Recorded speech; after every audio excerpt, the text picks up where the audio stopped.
ಓಂ ಶಾಂತಿ. ಇಂದಿನ ದಿನಾಂಕ 27/9/2021. ಮಧುರ ಮಕ್ಕಳೇ, ಯೋಗ ಬಲದಿಂದಲೇ ನೀವು ತಮ್ಮ ವಿಕರ್ಮಗಳ ಮೇಲೆ ಜಯಿಸಿ ವಿಕರ್ಮಾಜೀತರಾಗಬೇಕಾಗಿದೆ. ಪ್ರಶ್ನೆ: ಯಾವ ವಿಚಾರವು ಪುರುಷಾರ್ಥಿ ಮಕ್ಕಳನ್ನು ಸಹ ಪುರುಷಾರ್ಥಹೀನರನ್ನಾಗಿ ಮಾಡಿಬಿಡುತ್ತದೆ? ಉತ್ತರ: ಒಂದು ವೇಳೆ ಯಾವುದೇ ಪುರುಷಾರ್ಥಿಗೆ ಇನ್ನು ಬಹಳ ಸಮಯವಿದೆ, ಕೊನೆಯಲ್ಲಿ ಮಾಡಿಬಿಡೋಣ ಎಂಬ ಸಂಕಲ್ಪ ಬಂದಿತೆಂದರೆ ಅಂಥವರಿಗೆ ತಂದೆ ತಿಳಿಸುತ್ತಾರೆ, ಮಕ್ಕಳೇ, ಮೃತ್ಯುವಿನ ಸಮಯವು ನಿಶ್ಚಿತವಿದೆಯೇ? ನಾಳೆ ಎನ್ನುತ್ತಾ ಶರೀರ ಬಿಟ್ಟರೆ ಸಂಪಾದನೆ ಏನಾಗುವುದು? ಆದ್ದರಿಂದ ಎಷ್ಟು ಸಾಧ್ಯವೋ ಅಷ್ಟು ತನ್ನ ಹಾಗೂ ಅನ್ಯರ ಕಲ್ಯಾಣ ಮಾಡುತ್ತಾ ಇರಿ. ಸಮಯದ ಕುರಿತು ಆಲೋಚಿಸಿ ಪುರುಷಾರ್ಥಹೀನ ಆಗಬೇಡಿ. ಗೀತೆ. ಓಂ ನಮಃ ಶಿವಾಯ. ಓಂ ಶಾಂತಿ. ಇದನ್ನು ಮಕ್ಕಳಿಗೆ ತಿಳಿಸಲಾಗಿದೆ. ನಿರಾಕಾರ ತಂದೆಯು ಈ ಸಾಕಾರವಿಲ್ಲದೆ ಯಾವುದೇ ಕರ್ಮ ಮಾಡಲು ಸಾಧ್ಯವಿಲ್ಲ, ಪಾತ್ರವನ್ನು ಅಭಿನಯಿಸಲು ಸಾಧ್ಯವಿಲ್ಲ. ಆತ್ಮಿಕ ತಂದೆಯು ಬಂದು ಬ್ರಹ್ಮರವರ ಮೂಲಕ ಆತ್ಮಿಕ ಮಕ್ಕಳಿಗೆ ತಿಳಿಸುತ್ತಾರೆ, ಯೋಗ ಬಲದಿಂದಲೇ ಸತೋಪ್ರಧಾನರಾಗಬೇಕಾಗಿದೆ ಮತ್ತು ವಿಶ್ವದ ಮಾಲೀಕರಾಗಬೇಕಾಗಿದೆ. ಇದು ಮಕ್ಕಳ ಬುದ್ಧಿಯಲ್ಲಿದೆ. ಕಲ್ಪಕಲ್ಪವು ತಂದೆಯು ಬಂದು ಬ್ರಹ್ಮರವರ ಮೂಲಕ ರಾಜಯೋಗವನ್ನು ಕಲಿಸುತ್ತಾರೆ ಮತ್ತು ಆದಿ ಸನಾತನ ದೇವಿ ದೇವತಾ ಧರ್ಮದ ಸ್ಥಾಪನೆ ಮಾಡುತ್ತಾರೆ. ಅರ್ಥಾತ್ ಮನುಷ್ಯರನ್ನು ದೇವತೆಗಳನ್ನಾಗಿ ಮಾಡುತ್ತಾರೆ. ಮನುಷ್ಯರು ಯಾರು ದೇವಿ ದೇವತೆಗಳಾಗಿದ್ದರೋ, ಪಾವನರಾಗಿದ್ದರೋ ಅವರೇ ಈಗ 84 ಜನ್ಮಗಳ ನಂತರ ಪತಿತರಾಗಿದ್ದಾರೆ. ಭಾರತವು ಪಾರಸಪುರಿಯಾಗಿದ್ದಾಗ ಪವಿತ್ರತೆ, ಸುಖ, ಶಾಂತಿ ಎಲ್ಲವೂ ಇತ್ತು. ಇದು 5000 ವರ್ಷಗಳ ಮಾತಾಗಿದೆ. ತಿಥಿ ತಾರೀಕಿನ ಸಹಿತ ತಂದೆಯು ಎಲ್ಲ ಲೆಕ್ಕವನ್ನು ತಿಳಿಸುತ್ತಾರೆ. ಇವರಿಗಿಂತಲೂ ಶ್ರೇಷ್ಠರು ಮತ್ಯಾರೂ ಇಲ್ಲ. ಸೃಷ್ಟಿ ಅಥವಾ ವೃಕ್ಷ ಯಾವುದಕ್ಕೆ ಕಲ್ಪವೃಕ್ಷವೆಂದು ಹೇಳುತ್ತಾರೆ? ಅದರ ಆದಿ ಮಧ್ಯ ಅಂತ್ಯದ ರಹಸ್ಯವನ್ನು ತಂದೆಯೇ ಕುಳಿತು ತಿಳಿಸುತ್ತಾರೆ. ಭಾರತದ ಯಾವ ದೇವಿ ದೇವತಾ ಧರ್ಮವಿತ್ತೋ ಅದು ಈಗ ಪ್ರಾಯಲೋಪವಾಗಿ ಬಿಟ್ಟಿದೆ. ಕೇವಲ ಚಿತ್ರಗಳಿವೆ. ಭಾರತವಾಸಿಗಳಿಗೆ ಗೊತ್ತಿದೆ, ಸತ್ಯಯುಗದಲ್ಲಿ ಲಕ್ಷ್ಮೀ ನಾರಾಯಣರ ರಾಜ್ಯವಿತ್ತು. ಬಲೆ ಶಾಸ್ತ್ರಗಳಲ್ಲಿ ಕೃಷ್ಣನನ್ನು ದ್ವಾಪರದಲ್ಲಿ ತೋರಿಸಿ ತಪ್ಪು ಮಾಡಿಬಿಟ್ಟಿದ್ದಾರೆ. ತಂದೆಯೇ ಬಂದು ಮರೆತಿರುವವರಿಗೆ ಮಾರ್ಗವನ್ನು ತಿಳಿಸುತ್ತಾರೆ. ಅವರಿಗೆ ಮುಕ್ತಿ ಜೀವನ್ಮುಕ್ತಿಯ ಮಾರ್ಗದರ್ಶಕನೆಂದು ಹೇಳುತ್ತಾರೆ. ಸರ್ವರಿಗೆ ಮುಕ್ತಿ ಜೀವನ್ಮುಕ್ತಿಯನ್ನು ಕೊಡುವವರು ಒಬ್ಬರೇ ಆಗಿದ್ದಾರೆ. ಭಾರತವು ಜೀವನ್ಮುಕ್ತನಾಗಿದ್ದಾಗ ಉಳಿದೆಲ್ಲ ಆತ್ಮರು ಮುಕ್ತಿಧಾಮದಲ್ಲಿದ್ದರು. ಆದ್ದರಿಂದ ಅವರಿಗೆ ಮುಕ್ತಿ ಜೀವನ್ಮುಕ್ತಿಯ ದಾತನೆಂದು ಹೇಳಲಾಗುತ್ತದೆ. ರಚಯಿತನು ಒಬ್ಬರೇ ಆಗಿದ್ದಾರೆ. ಸೃಷ್ಟಿಯು ಒಂದೇ ಆಗಿದೆ. ವಿಶ್ವದ ಚರಿತ್ರೆ ಭೂಗೋಳವು ಒಂದೇ ಆಗಿದೆ. ಅದು ಪುನರಾವರ್ತನೆ ಆಗುತ್ತದೆ. ಸತ್ಯಯುಗ, ತ್ರೇತಾಯುಗ, ನಂತರ ಸಂಗಮಯುಗವಾಗುತ್ತದೆ. ಕಲಿಯುಗವು ಪತಿತವಾಗಿದೆ, ಸತ್ಯಯುಗವು ಪಾವನವಾಗಿದೆ. ಸತ್ಯಯುಗವಾದಾಗ ಅದಕ್ಕೆ ಮೊದಲು ಅವಶ್ಯವಾಗಿ ಕಲಿಯುಗದ ವಿನಾಶವಾಗುವುದು. ವಿನಾಶಕ್ಕೆ ಮೊದಲು ಸ್ಥಾಪನೆ ಆಗುವುದು. ಸತ್ಯಯುಗದಲ್ಲಿ ಸ್ಥಾಪನೆ ಆಗುವುದಿಲ್ಲ. ಯಾವಾಗ ಪತಿತ ಪ್ರಪಂಚವನ್ನು ಪಾವನ ಮಾಡಬೇಕಾಗಿದೆಯೋ ಆಗಲೇ ಭಗವಂತ ಬರುವರು. ಈಗ ತಂದೆಯು ಸಹಜ ಯುಕ್ತಿಯನ್ನು ತಿಳಿಸುತ್ತಾರೆ. ದೇಹ ಸಹಿತವಾಗಿ ದೇಹದ ಎಲ್ಲ ಸಂಬಂಧಗಳನ್ನು ಬಿಟ್ಟು ದೇಹಿ ಅಭಿಮಾನಿಯಾಗಿ ತಂದೆಯನ್ನು ನೆನಪು ಮಾಡಿರಿ. ತಂದೆಯು ಭಕ್ತರಿಗೆ ಫಲ ನೀಡುವವರಾಗಿದ್ದಾರೆ. ಭಕ್ತರಿಗೆ ಪಾವನ ಮಾಡುವುದಕ್ಕಾಗಿ ಜ್ಞಾನ ಕೊಡುತ್ತಾರೆ. ಎಲ್ಲರನ್ನೂ ಪಾವನ ಮಾಡುವಂಥದ್ದು ಯೋಗವಾಗಿದೆ. ಜ್ಞಾನಸಾಗರನು ಬಂದು ಮುಖದಿಂದ ಜ್ಞಾನವನ್ನು ತಿಳಿಸುತ್ತಾರೆ. ಪತಿತರನ್ನು ಪಾವನರನ್ನಾಗಿ ಮಾಡುತ್ತಾರೆ. ಈ ಸಮಯದಲ್ಲಿ ಎಲ್ಲ ಆತ್ಮರು ಪತಿತರಾಗಿದ್ದಾರೆ. ಆದ್ದರಿಂದ ತಂದೆಯನ್ನು ಕರೆಯುತ್ತಾರೆ. ಏಕೆಂದರೆ ತಂದೆಯಿಲ್ಲದೆ ಯಾರೂ ಪಾವನರನ್ನಾಗಿ ಮಾಡಲು ಸಾಧ್ಯವಿಲ್ಲ. ಒಂದು ವೇಳೆ ಪತಿತ ಪಾವನಿಯು ಗಂಗೆಯಾಗಿದ್ದರೆ ಮತ್ತೆ ಪತಿತ ಪಾವನ ಸೀತಾರಾಮ ಎಂದು ಏಕೆ ಕರೆಯುತ್ತೀರಿ? ಬುದ್ಧಿಯು ಹೇಳುತ್ತದೆ, ಪರಂಪಿತ ಪರಮಾತ್ಮನು ಅವಶ್ಯವಾಗಿ ಹೊಸ ಪ್ರಪಂಚದ ಸ್ಥಾಪನೆ ಮತ್ತು ಹಳೆಯ ಪ್ರಪಂಚದ ವಿನಾಶಕ್ಕಾಗಿ ಬರುವರು. ಕಲ್ಪವೃಕ್ಷಕ್ಕೂ ಆಯಸ್ಸು ಇರುತ್ತದೆ. ಯಾವ ವಸ್ತು ಜಡ್ಜಡೀಭೂತ ಸ್ಥಿತಿಯನ್ನು ತಲುಪುವುದೋ ಅದಕ್ಕೆ ತಮೋಪ್ರಧಾನವೆಂದು ಹೇಳುತ್ತದೆ. ಹೊಸ ಪ್ರಪಂಚವೆಂದು ಹೇಳುವುದಿಲ್ಲ. ಇದು ಕಲಿಯುಗಿ ಪ್ರಪಂಚವಾಗಿದೆ. ಇವೆಲ್ಲ ಮಾತುಗಳನ್ನು ಅನ್ಯರಿಗೆ ತಿಳಿಸುವುದಕ್ಕಾಗಿ ನಿಮ್ಮ ಬುದ್ಧಿಯಲ್ಲಿ ಕೂರಿಸಲಾಗುತ್ತದೆ. ಮನೆ ಮನೆಗೆ ಸಂದೇಶ ಕೊಡಬೇಕಾಗಿದೆ. ಕೇವಲ ಪರಮಾತ್ಮನು ಬಂದಿದ್ದಾರೆಂದು ಹೇಳುವುದಲ್ಲ, ಯುಕ್ತಿಯಿಂದ ತಿಳಿಸಬೇಕಾಗಿದೆ. ಇಬ್ಬರು ತಂದೆಯರಿದ್ದಾರೆ. ಒಬ್ಬರು ಲೌಕಿಕ ಮತ್ತು ಇನ್ನೊಬ್ಬರು ಪಾರಲೌಕಿಕ. ದುಃಖದ ಸಮಯದಲ್ಲಿ ಪಾರಲೌಕಿಕ ತಂದೆಯನ್ನೇ ನೆನಪು ಮಾಡಲಾಗುತ್ತದೆ. ಸುಖಧಾಮದಲ್ಲಿ ಯಾರೂ ಪರಮಾತ್ಮನನ್ನು ನೆನಪು ಮಾಡುವುದಿಲ್ಲ. ಸತ್ಯಯುಗ ಲಕ್ಷ್ಮೀ ನಾರಾಯಣರ ರಾಜ್ಯದಲ್ಲಿ ಸುಖ, ಶಾಂತಿ, ಪವಿತ್ರತೆ ಎಲ್ಲವೂ ಇತ್ತು. ತಂದೆಯ ಆಸ್ತಿಯು ಸಿಕ್ಕಿಬಿಟ್ಟರೆ ಮತ್ತೇಕೆ ಕರೆಯುವರು? ಅಲ್ಲಿ ಸುಖವೇ ಸುಖವಿರುತ್ತದೆ. ತಂದೆಯು ದುಃಖಕ್ಕಾಗಿ ಪ್ರಪಂಚವನ್ನು ರಚಿಸಲಿಲ್ಲ. ಇದು ಮಾಡಲ್ಪಟ್ಟ ನಾಟಕವಾಗಿದೆ. ಯಾರ ಪಾತ್ರವು ಅಂತಿಮದಲ್ಲಿ ಇದೆಯೋ ಅವರು 2-4 ಜನ್ಮಗಳನ್ನು ತೆಗೆದುಕೊಳ್ಳುತ್ತಾರೆ. ಉಳಿದ ಸಮಯದಲ್ಲಿ ಶಾಂತಿಧಾಮದಲ್ಲಿ ಇರುತ್ತಾರೆ. ಬಾಕಿ ಯಾರೂ ಈ ಆಟದಿಂದ ಮುಕ್ತರಾಗಲು ಸಾಧ್ಯವಿಲ್ಲ. 1-2 ಜನ್ಮಗಳು ತೆಗೆದುಕೊಂಡರೆ ಇನ್ನು ಉಳಿದ ಸಮಯವು ಹೇಗೆ ಅವರಿಗೆ ಮೋಕ್ಷವಿದ್ದಂತೆ. ಆತ್ಮನು ಪಾತ್ರಧಾರಿಯಾಗಿದೆ. ಕೆಲವರದು ಶ್ರೇಷ್ಠ ಪಾತ್ರವಿದೆ, ಕೆಲವರದು ಕನಿಷ್ಠ ಪಾತ್ರವಿದೆ.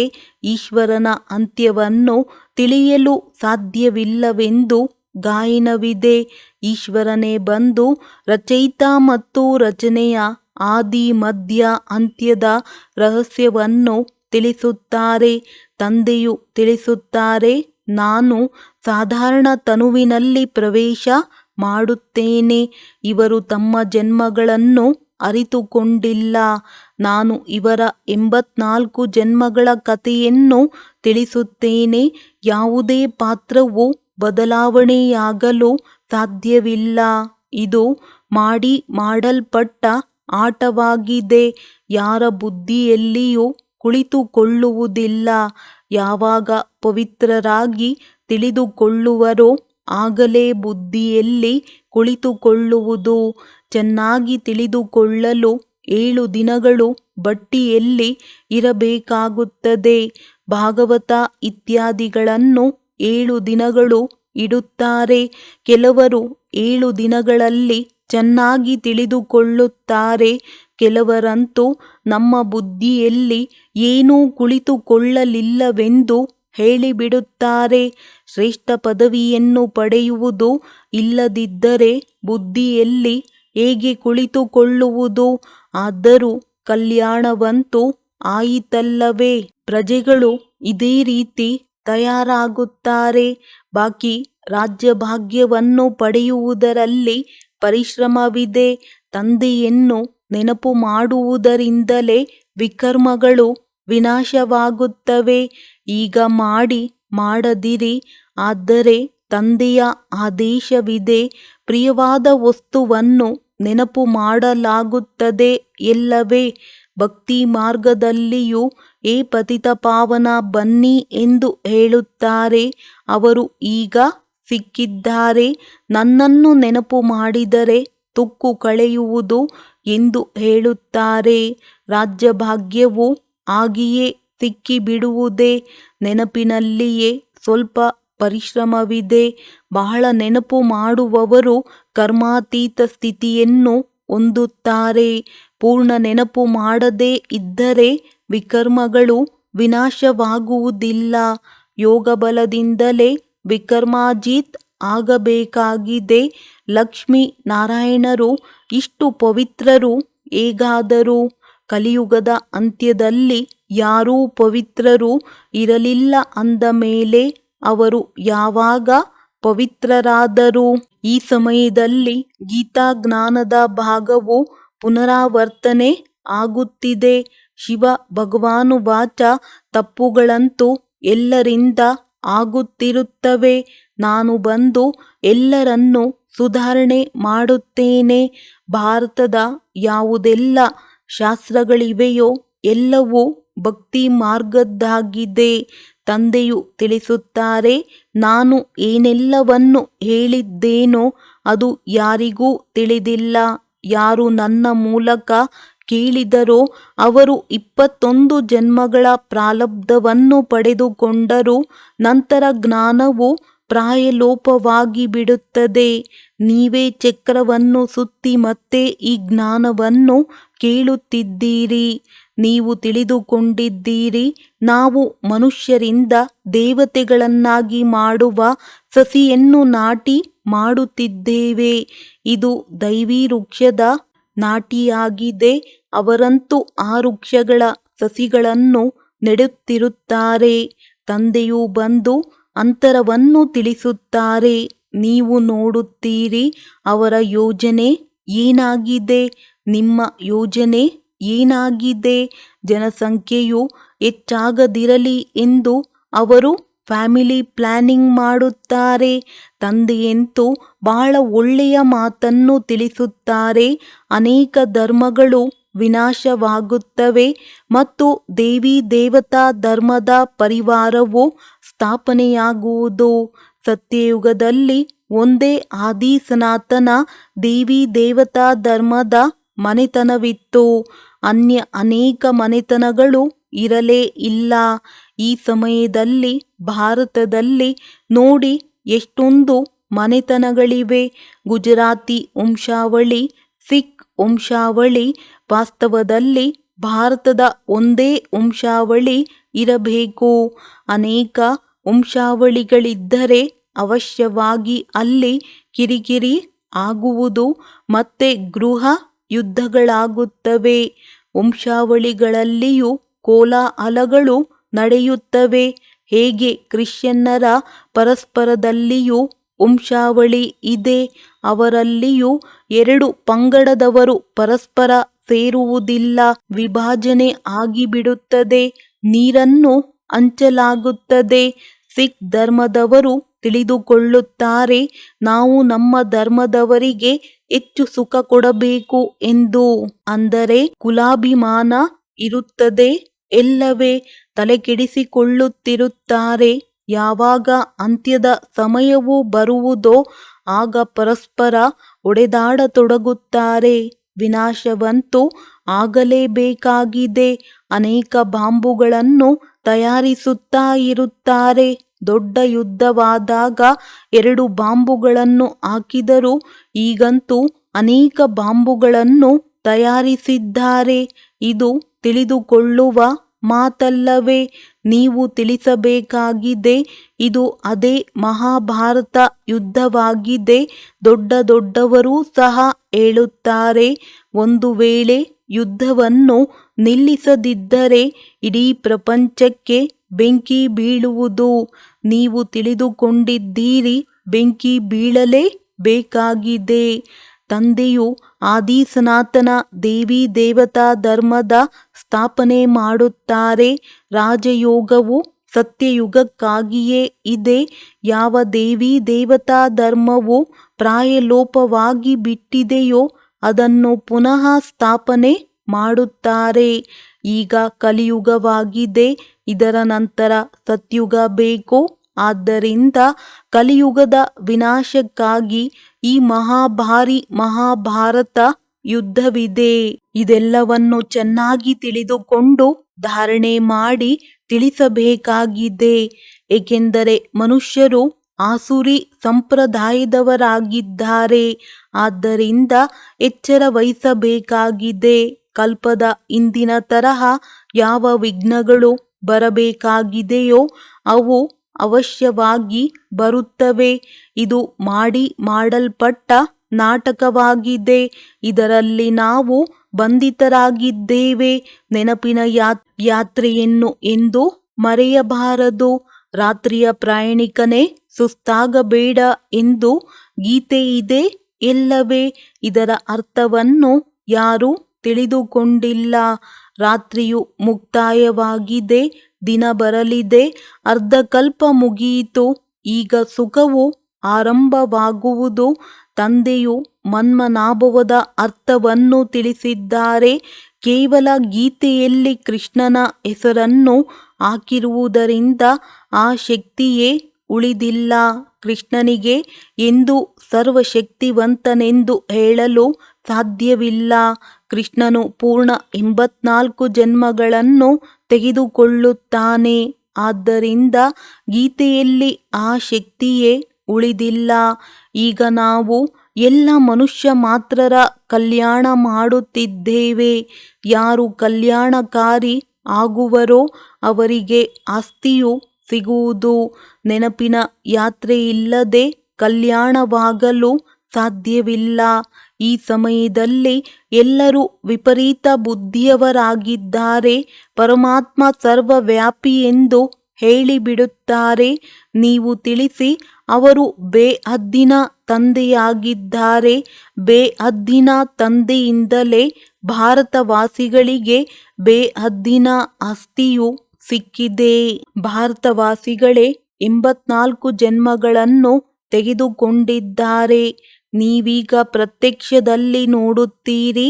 ಜ್ಞಾನವಂತೂ ನೀವು ಕೇಳುತ್ತಲೇ ಇರುತ್ತೀರಿ. ದಿನ ಪ್ರತಿದಿನ ನಿಮ್ಮ ಬಳಿ ಹೊಸಬರು ಅನೇಕರು ಬರುತ್ತಾ ಇರುತ್ತಾರೆ.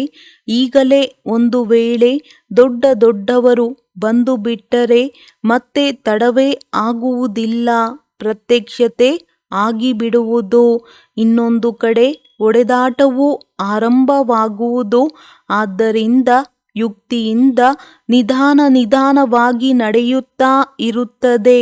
ಇದು ಗುಪ್ತ ಜ್ಞಾನವಾಗಿದೆ. ಏನು ಮಾಡುತ್ತಿದ್ದೇವೆ ಎಂಬುದು ಯಾರಿಗೂ ಅರ್ಥವಾಗುವುದಿಲ್ಲ. ಭಕ್ತಿಯಲ್ಲಿ ದುಃಖವಿದೆ, ಜ್ಞಾನದಲ್ಲಿ ಸುಖವಿದೆ. ರಾವಣನ ಜೊತೆ ನಿಮ್ಮ ಯುದ್ಧವು ಹೇಗಿದೆ ಎಂಬುದನ್ನು ನೀವೇ ತಿಳಿದುಕೊಂಡಿದ್ದೀರಿ. ಮತ್ಯಾರು ತಿಳಿದುಕೊಳ್ಳಲು ಸಾಧ್ಯವಿಲ್ಲ. ಭಗವಾನುವಾಚ, ತಮೋ ಪ್ರಧಾನರಿಂದ ಸತೋ ಪ್ರಧಾನ ಆಗಬೇಕೆಂದರೆ ನನ್ನನ್ನು ನೆನಪು ಮಾಡಿರಿ. ಆಗ ಪಾಪಗಳು ವಿನಾಶವಾಗುತ್ತವೆ. ಪವಿತ್ರರಾದರೆ ಜೊತೆ ಕರೆದುಕೊಂಡು ಹೋಗುತ್ತೇನೆ. ಮುಕ್ತಿಯಂತೂ ಎಲ್ಲರಿಗೂ ಸಿಗುವುದು. ಎಲ್ಲರೂ ರಾವಣ ರಾಜ್ಯದಿಂದ ಮುಕ್ತರಾಗಿ ಬಿಡುತ್ತಾರೆ. ನೀವು ಹೇಳುತ್ತೀರಿ, ಶಿವಶಕ್ತಿಯರು ಬ್ರಹ್ಮ ಕುಮಾರ ಕುಮಾರಿಯರೇ ಶ್ರೇಷ್ಠಾಚಾರಿ ಪ್ರಪಂಚವನ್ನು ಸ್ಥಾಪನೆ ಮಾಡುತ್ತೇವೆ. ಪರಂಪಿತ ಪರಮಾತ್ಮನ ಶ್ರೀಮತದಂತೆ ಕಲ್ಪದ ಇಂದಿನ ತರಹ 5000 ವರ್ಷಗಳ ಹಿಂದೆ ಶ್ರೇಷ್ಠಾಚಾರಿ ಪ್ರಪಂಚವಿತ್ತು. ಇದನ್ನು ಬುದ್ಧಿಯಲ್ಲಿ ಕೂರಿಸಬೇಕು. ಮುಖ್ಯ ಮಾತುಗಳು ಯಾವಾಗ ಬುದ್ಧಿಯಲ್ಲಿ ಧಾರಣೆಯಾಗುವುದೋ ಆಗ ನೆನಪಿನ ಯಾತ್ರೆಯಲ್ಲಿ ಇರುತ್ತೀರಿ. ಇನ್ನು ಸಮಯವಿದೆ. ಕೊನೆಯಲ್ಲಿ ಪುರುಷಾರ್ಥ ಮಾಡೋಣವೆಂದು ಕೆಲವರು ತಿಳಿದುಕೊಳ್ಳುತ್ತಾರೆ. ಆದರೆ ಮೃತ್ಯುವಿಗೆ ನಿಯಮವಿದೆಯೇ? ನಾಳೆಯೇ ಶರೀರ ಬಿಟ್ಟರೆ? ಆದ್ದರಿಂದ ಕೊನೆಯಲ್ಲಿ ಮಾಡಿಬಿಡೋಣವೆಂದು ತಿಳಿಯಬೇಡಿ.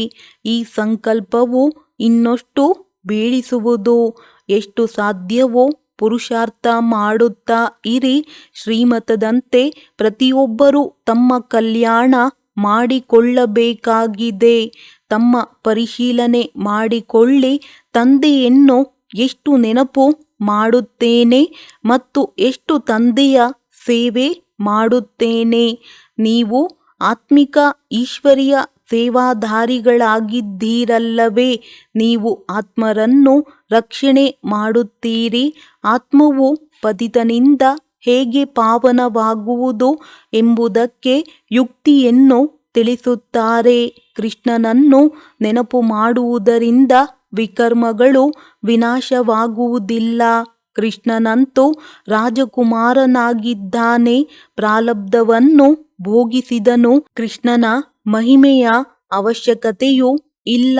ದೇವತೆಗಳ ಮಹಿಮೆಯನ್ನು ಏನು ಮಾಡುತ್ತೀರಿ? ಆ ಜಯಂತಿಯನ್ನಂತೂ ಎಲ್ಲರೂ ಆಚರಿಸುತ್ತಾರೆ. ಇದು ಸಾಮಾನ್ಯ ಮಾತಾಗಿದೆ. ಬಾಕಿ ಅವರು ಏನು ಮಾಡಿದರೂ ಏಣಿಯನ್ನು ಇಳಿಯುತ್ತಲೇ ಬರುತ್ತಾರೆ. ಒಳ್ಳೆಯ ಹಾಗೂ ಕೆಟ್ಟ ಮನುಷ್ಯರು ಇದ್ದೇ ಇರುತ್ತಾರೆ. ಪ್ರತಿಯೊಬ್ಬರ ಪಾತ್ರವು ಬೇರೆ ಬೇರೆಯಾಗಿದೆ. ಇದು ಬೇಹದ್ದಿನ ಮಾತಾಗಿದೆ. ಮುಖ್ಯ ರೆಂಬೆ ಕೊಂಬೆಗಳನ್ನು ಎಣಿಕೆ ಮಾಡಲಾಗುತ್ತದೆ. ಬಾಕಿ ಎಲೆಗಳು ಅನೇಕ ಇವೆ. ಅವನ್ನು ಎಲ್ಲಿಯವರೆಗೆ ಎಣಿಕೆ ಮಾಡುತ್ತೀರಿ? ತಂದೆಯು ತಿಳಿಸುತ್ತಾರೆ, ಮಕ್ಕಳೇ, ಪರಿಶ್ರಮ ಪಡಿ. ಎಲ್ಲರಿಗೆ ತಂದೆಯ ಪರಿಚಯ ಕೊಡಿ. ಆಗ ಎಲ್ಲರೊಂದಿಗೆ ಬುದ್ಧಿಯೋಗವು ಜೋಡಣೆಯಾಗುತ್ತದೆ. ತಂದೆಯು ತಿಳಿಸುತ್ತಾರೆ, ಎಲ್ಲರಿಗೆ ಹೇಳಿರಿ, ಪವಿತ್ರರಾದರೆ ಮುಕ್ತಿಧಾಮಕ್ಕೆ ಹೋಗುವಿರಿ. ಮಹಾಭಾರತ ಯುದ್ಧದಿಂದ ಏನಾಗುವುದು ಎಂದು ಪ್ರಪಂಚಕ್ಕೆ ಗೊತ್ತಿದೆಯೇ? ಈ ಯಜ್ಞವನ್ನು ರಚಿಸಿದ್ದಾರೆ. ಏಕೆಂದರೆ ಹೊಸ ಪ್ರಪಂಚವೂ ಬೇಕು. ನಮ್ಮ ಯಜ್ಞವು ಮುಕ್ತಾಯವಾದರೆ ಎಲ್ಲವೂ ಈ ಯಜ್ಞದಲ್ಲಿ ಸ್ವಾಹ ಆಗುವುದು. ಒಳ್ಳೆಯದು. ಮಧುರಾತಿ ಮಧುರ ಅಗಲಿ ಹೋಗಿ ಮರಳಿ ಸಿಕ್ಕಿರುವ ಮಕ್ಕಳ ಪ್ರತಿ ಮಾತಾಪಿತಾ ಬಾಪ್ದಾದರವರ ನೆನಪು, ಪ್ರೀತಿ ಹಾಗೂ ಸುಪ್ರಭಾತ. ಆತ್ಮಿಕ ಮಕ್ಕಳಿಗೆ ಆತ್ಮಿಕ ತಂದೆಯ ನಮಸ್ತೆ. ಧಾರಣೆಗಾಗಿ ಮುಖ್ಯ ಸಾರ. 1. ಸತ್ಯವಾದ ಈಶ್ವರೀಯ ಸೇವಾಧಾರಿಗಳಾಗಿ ಎಲ್ಲ ಆತ್ಮರನ್ನು ರಕ್ಷಣೆ ಮಾಡುವ ಸೇವೆ ಮಾಡಬೇಕಾಗಿದೆ. ಎಲ್ಲರ ಕಲ್ಯಾಣ ಮಾಡಬೇಕು. ಎಲ್ಲರಿಗೆ ತಂದೆಯ ಪರಿಚಯ ಕೊಡಬೇಕಾಗಿದೆ. 2. ಪ್ರಿಯಾತಿ ಪ್ರಿಯ ವಸ್ತು ತಂದೆ ಪ್ರೀತಿಯಿಂದ ನೆನಪು ಮಾಡಬೇಕಾಗಿದೆ. ಮಾಡಲ್ಪಟ್ಟ ಡ್ರಾಮಾದ ಮೇಲೆ ಅಟಲವಾಗಿರಬೇಕಾಗಿದೆ. ವಿಘ್ನಗಳಿಗೆ ಗಾಬರಿಯಾಗಬಾರದು. ವರದಾನ: ನಾನು ಎಂಬ ಹೊರೆಯನ್ನು ಸಮಾಪ್ತಿಗೊಳಿಸಿ ಪ್ರತ್ಯಕ್ಷ ಫಲದ ಅನುಭವ ಮಾಡುವಂತಹ ಬಾಲಕನಿಂದ ಮಾಲೀಕ ಭವ. ಯಾವಾಗ ಯಾವುದೇ ಪ್ರಕಾರದ ನಾನೆನ್ನುವುದು ಬರುತ್ತದೆ ಎಂದರೆ ತಲೆಯ ಮೇಲೆ ಹೊರೆಯು ಬಂದು ಬಿಡುತ್ತದೆ. ಆದರೆ ಯಾವಾಗ ತಂದೆಗೆ ಅವಕಾಶವನ್ನು ಕೊಡುತ್ತಿದ್ದಾರೆ, ಎಲ್ಲ ಹೊರೆಗಳನ್ನು ನನಗೆ ಕೊಟ್ಟು ಬಿಡಿ, ತಾವು ಕೇವಲ ನರ್ತಿಸಿ ಆರುತ್ತೀರಿ, ಸೇವೆಯು ಹೇಗಾಗುತ್ತದೆ, ಭಾಷಣ ಹೇಗೆ ಮಾಡುವುದು, ಇವೆಲ್ಲ ಪ್ರಶ್ನೆಗಳೇಕೆ? ತಾವು ಕೇವಲ ನಿಮಿತ್ತರೆಂದು ತಿಳಿದುಕೊಂಡು ಸಂಬಂಧದ ಶಕ್ತಿಗೃಹದೊಂದಿಗೆ ಜೋಡಣೆ ಮಾಡಿ ಕುಳಿತುಬಿಡಿ.